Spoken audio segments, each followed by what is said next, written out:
சேலம் வேட்பாளர் செயல் வீரர் செல்வகணபதிக்கு அறிமுகம் தேவையில்லை. டெல்லி ஜவஹர்லால் நேரு பல்கலைக்கழகத்தின் பட்டறையிலிருந்து உருவான போர்வால் தான்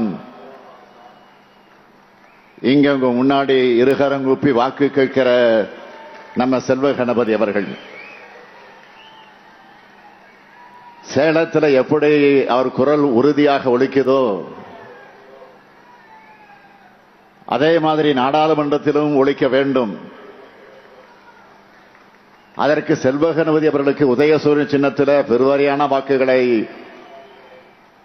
நீங்கள் வழங்கி வெற்றி பெற வைக்கணும். வைப்பீர்களா?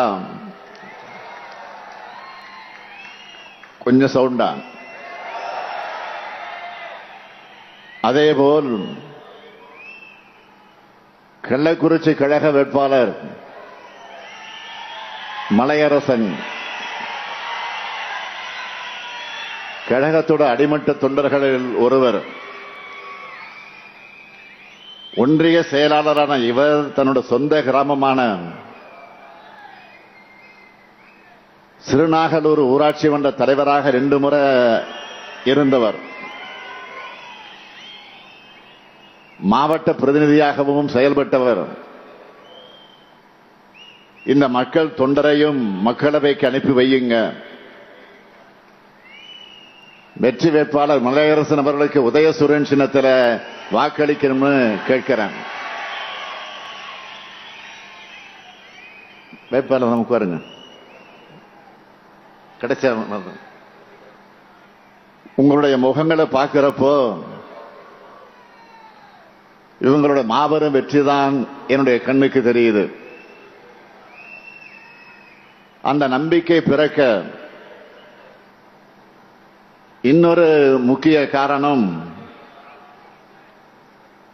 3 ஆண்டுகளாக திராவிட முன்னேற்ற கழகம் ஆட்சி நடத்தி வருகின்ற நல்லாட்சி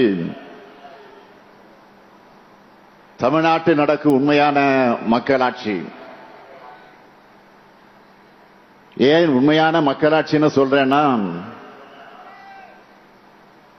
நம்ம திராவிட மாடல் அரசுதான் மக்களின் நலனுக்காக திட்டங்களை செயல்படுத்தி மற்ற மாநிலங்களுக்கு மட்டுமல்ல நாட்டுக்கே முன்னோடியாக திகழுது. திராவிட மாடலோட குரல் தெற்கில் மட்டும் ஒலிக்கவில்லை, வடக்கிலும் ஒலிக்குது, வடக்குக்கும் சேர்த்தே ஒலிக்குது. ஒரு மாநில அரசு எப்படி செயல்பட வேண்டும் என்பதற்கு நாம் தான் சிறந்த எடுத்துக்காட்டு. ஒரு ஒன்றிய அரசு எப்படி செயல்படக்கூடாது என்பதற்கு பாஜக அரசு தான் எடுத்துக்காட்டு.